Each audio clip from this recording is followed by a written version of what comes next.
하나님 말씀 민수기 16장 1절에서 3절 말씀을 함께 읽도록 하겠습니다. 구약 성경 222쪽입니다. 레이의 정손 고아스의 손자 이스할의 아들 고라와 로벤 자손 엘리압의 아들 다단과 아비람과 벨렛의 아들 오니 당을 짓고 이스라엘 자손 총회에 택함을 받은 자 곧 회중에 유명한 어떤 족장 250인과 함께 일어나서 모세를 거스리니라. 그들이 모여서 모세와 아론을 거스려 그들에게 이르되 너희가 분수에 지나도다. 회중이 다 각각 거룩하고 여호와께서도 그들 중에 계시거늘 너희가 어찌하여 여호와의 총회 위에 스스로 높이느뇨. 아멘. 앞서 15장 37절 이하에서 여호와 하나님께서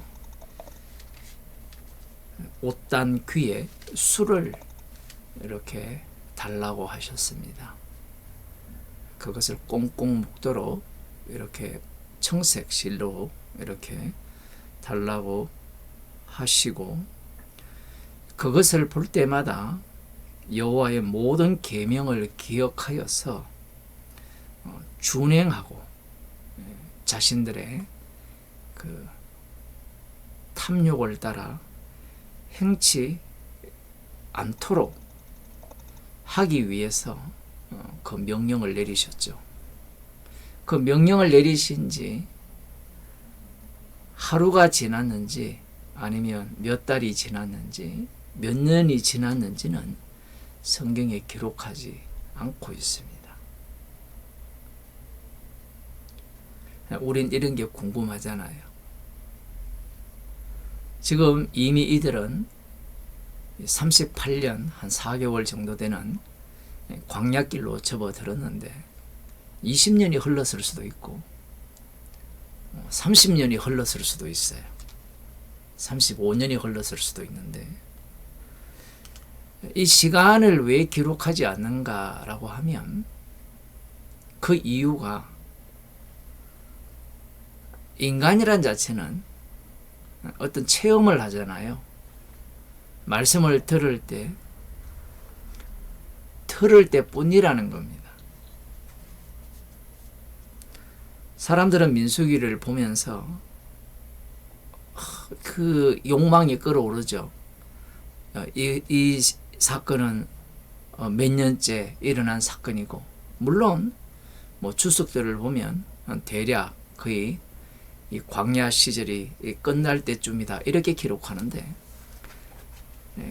그건 하나도 안 중요해요.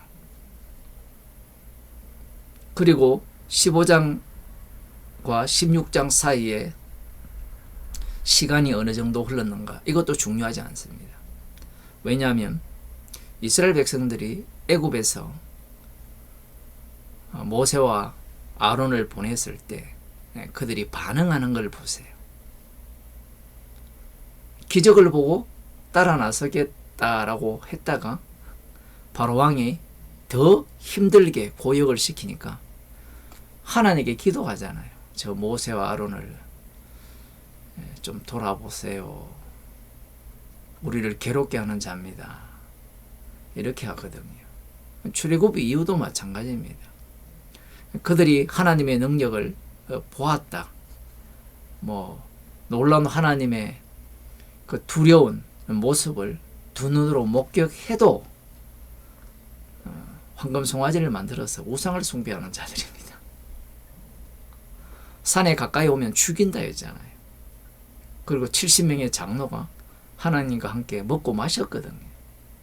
그러한 어떤 체험들이 있는 자라도 아무 소용없다라는 겁니다. 그래서 얼마의 시간이 흘렀는가 이런 것들은 중요하지 않아요. 제가 이것을 말씀드리는 이유는 우리들도 마찬가지입니다. 뭐 은혜를 받았다. 20년 전에 받았다. 소용없어요. 소용없다는 증거가 무엇인가 하면 주님이 동행한다라는 겁니다.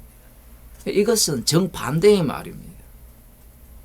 내가 체험한 것들은 물론 주님이 은혜를 주신 것인데 은혜를 주셔놓고 네가 알아서 굴러가라. 알아서 눈덩이처럼 점점점점 더 커져서 성화가 되어라. 이렇게 말씀을 하시는 게 아니라 세상 끝날까지 늘 동행을 하시는 겁니다. 동행한다는 것은 우리는 복음을 10년, 20년 들었다고 해도 소용없다는 이야기예요.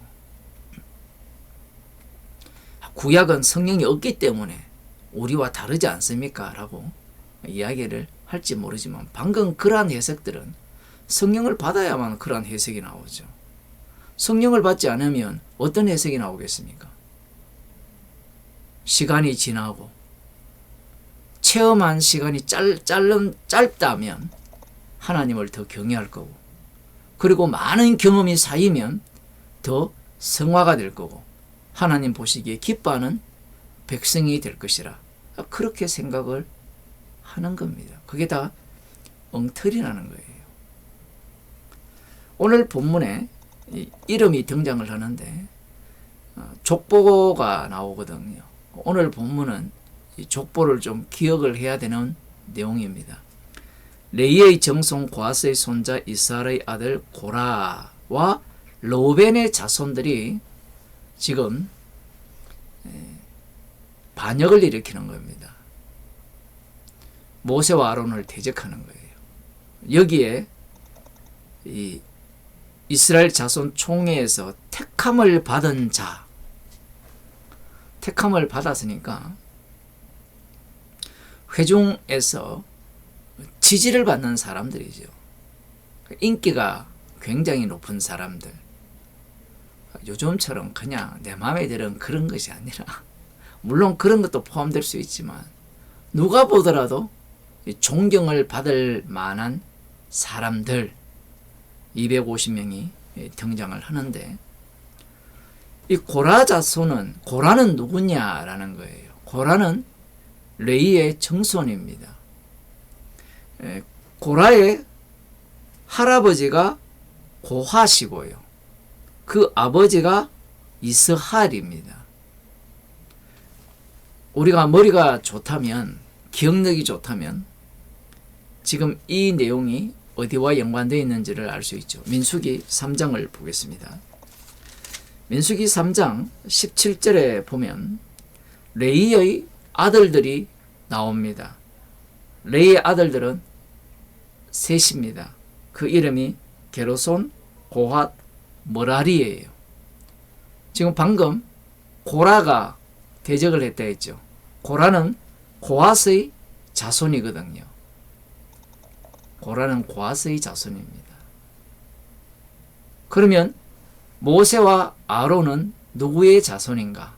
역시 고핫의 자손입니다. 모세와 아론과 고라는 사촌간입니다. 모세와 아론의 아버지가 머라리고, 이 고라의 아버지가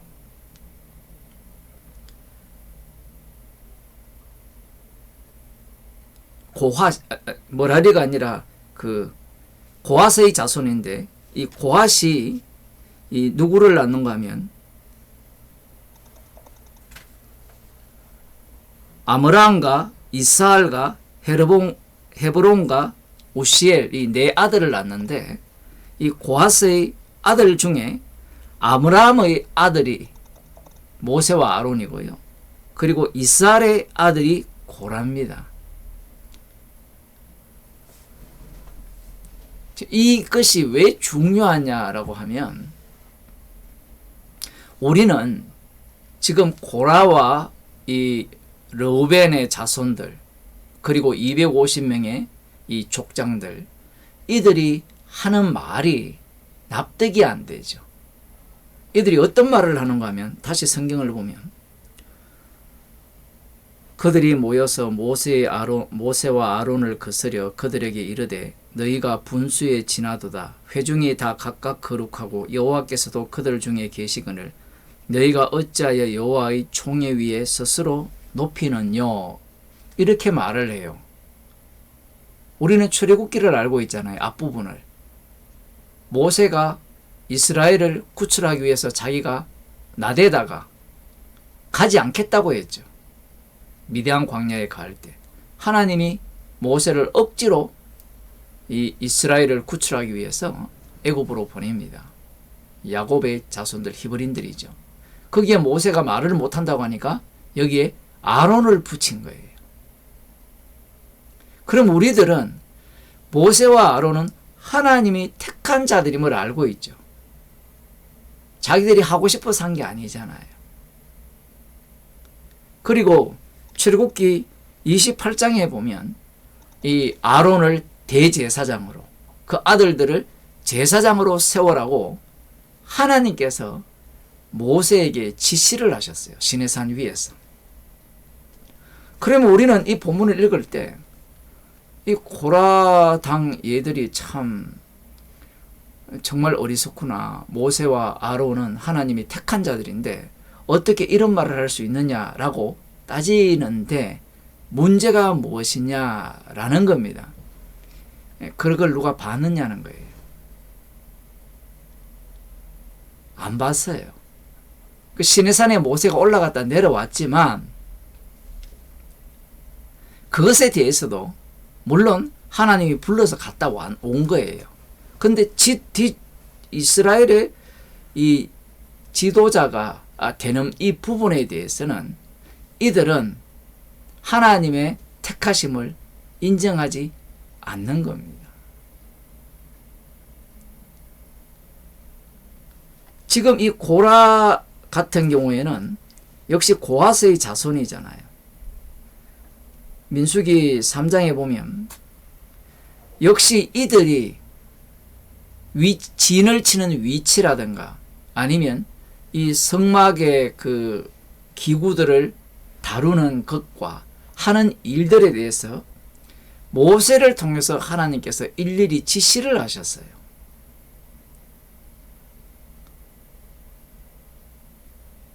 하나님께서 직접 말씀하신 게 아니고 모세를 통해서 지시하신 거예요.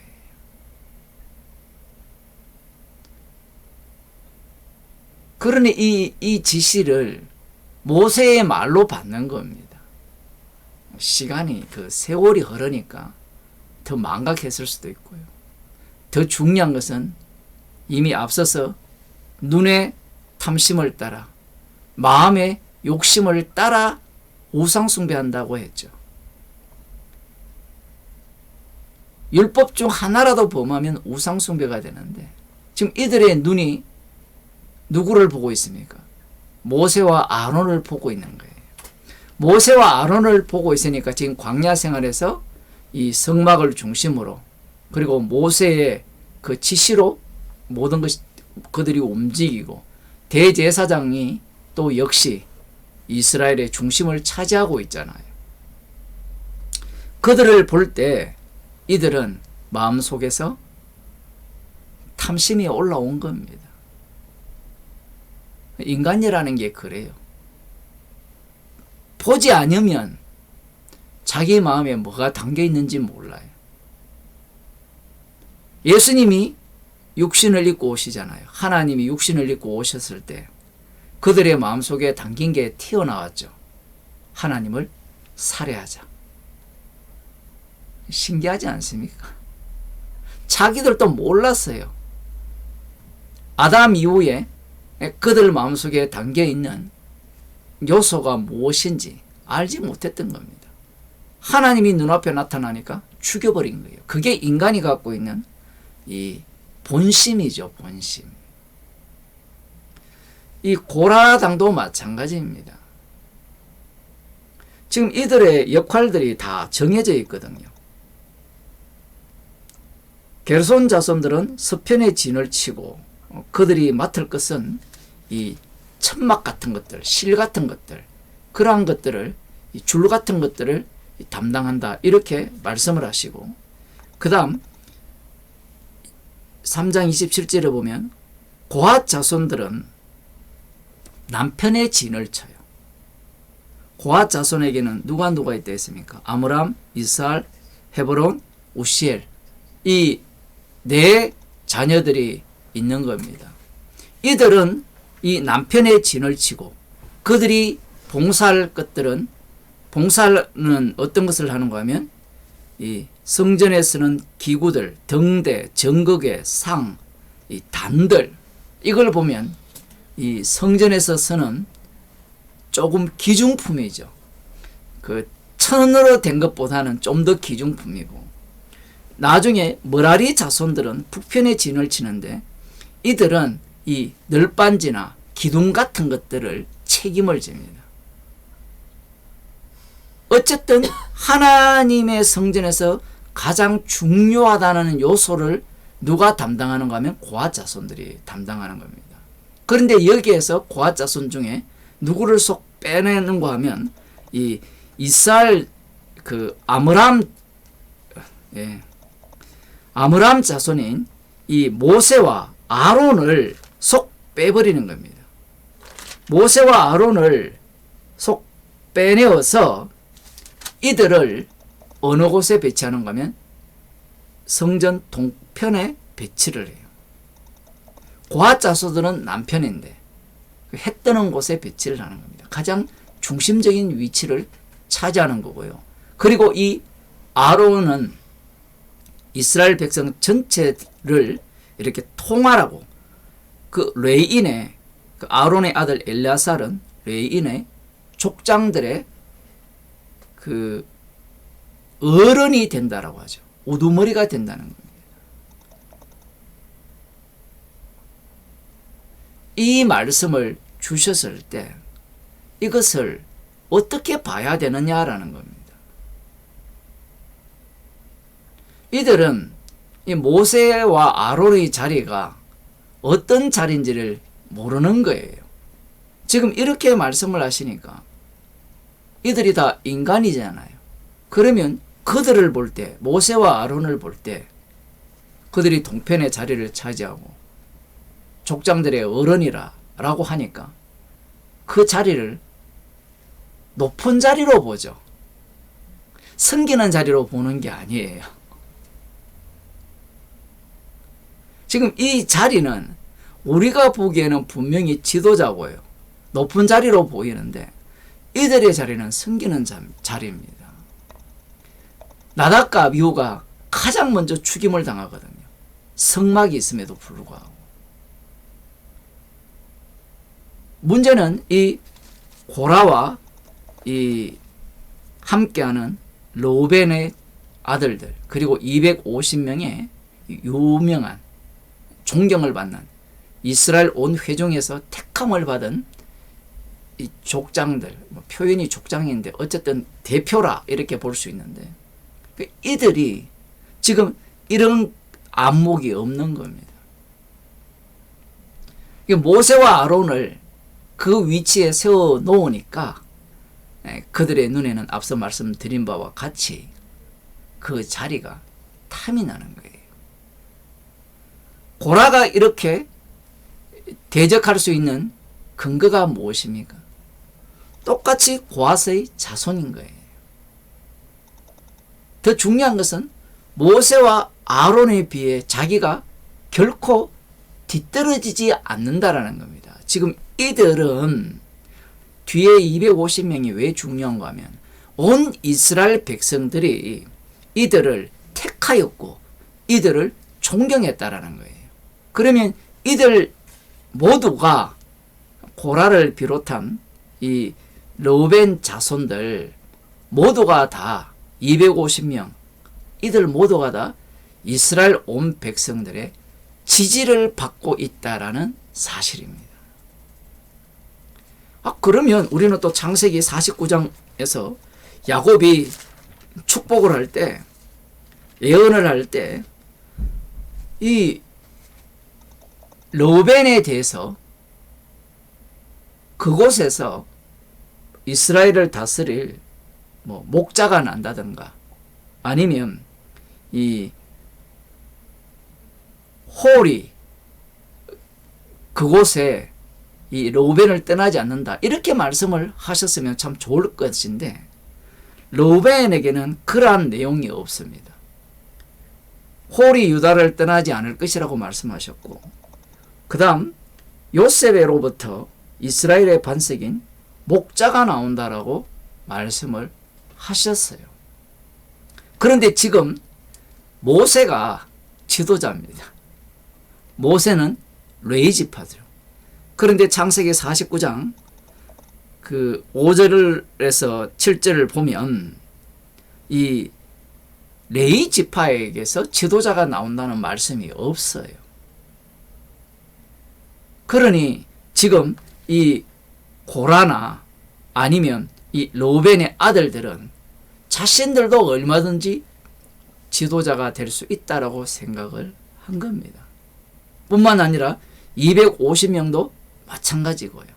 250명이 그랬다라는 것은 이스라엘 백성 전체가 이 이스라엘을 이끌 모세와 같은 자리, 아론과 같은 대제사장이 될 수 있다라고 생각을 한 겁니다.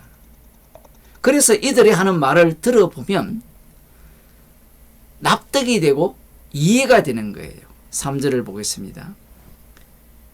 그들이 모여서 모세와 아론을 거스려 그들에게 이르되 너희가 분수에 지나도다. 회중이 다 거룩하고 회중이 다 각각 거룩하고 여호와께서도 그들 중에 계시거늘 너희가 어찌하여 여호와의 총회 위에 스스로 높이는요. 이 말의 뜻은 이런 거예요. 회중이 다 각각 거룩하다라는 겁니다. 각각 거룩하기 때문에, 그리고 그들 중에 여호와께서도 계시기 때문에 그들이 추대한 자가 이스라엘 중에 높아져야 되는데 너희들은 스스로 여호와의 총회 위에 높였다라는 겁니다.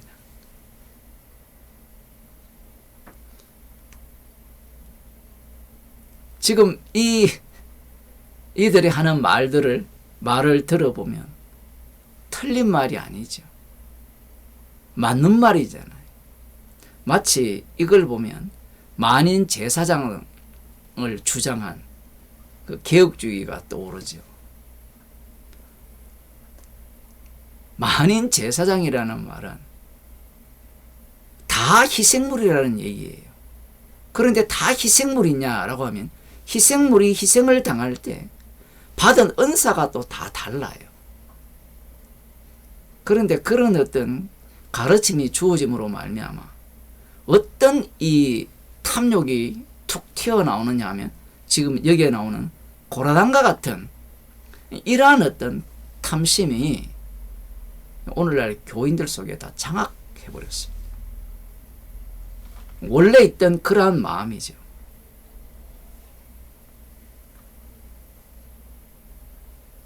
이들의 본심은 숨긴다고 숨겼습니다.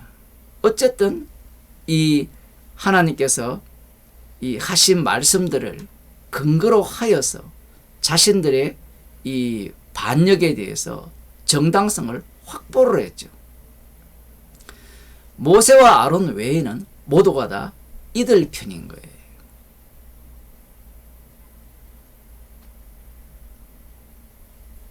이들이 이런 마음을 품게 된 것은 하나님께서 모세와 아론의 위치를 그렇게 부여했기 때문입니다. 그러니 이들의 입장에서는 모세와 아론을 하나님이 특별히 택하셔서 그들을 희생물로 다루신다라고 생각하지 못했던 거예요. 이들이 이런 반역을 꾀하는 목적은 하나님과 같이 되고 싶은 겁니다. 지금 이러한 태도가 바로 모세와 아론을 거스르는 태도가 하나님을 대적하는 태도죠. 이들이 꿈꾸는 바가 그들이 두 눈으로 모세와 아론을 봄으로 말미암아 사실 그들이 섬긴 거죠. 모세와 아론이 섬긴 건데 그 섬기는 것을 보면서 자신의 그 악마성이 드러난 겁니다. 이런 말씀을 보면 앞서도 살짝 잠시 언급을 했습니다만은 인간들은 하나님이 주신 은사가 각자 다르게 있음에도 불구하고 그것을 탐을 내죠. 하나님께서 그런 마음이 안 생기도록 우리에게 동일한 은사를 주시면 얼마나 좋겠습니까? 생김새도 똑같고 설교하는 능력도 똑같고 다 목사 만들어서 그렇게 하면 얼마나 좋겠습니까? 마는 주님이 그렇게 하지 않으셨죠. 그 이유는 성도를 십자가를 전가하기 위한 정인으로 만들었기 때문에 그렇습니다. 그래서 은사를 주시면서 차이나는 은사를 주신 거예요. 차이나는 은사를 주셔서 십자가에서 다 이루셨음을 증거하는 죄인으로 드러나게 하시는 겁니다. 기도하시겠습니다. 하나님 아버지,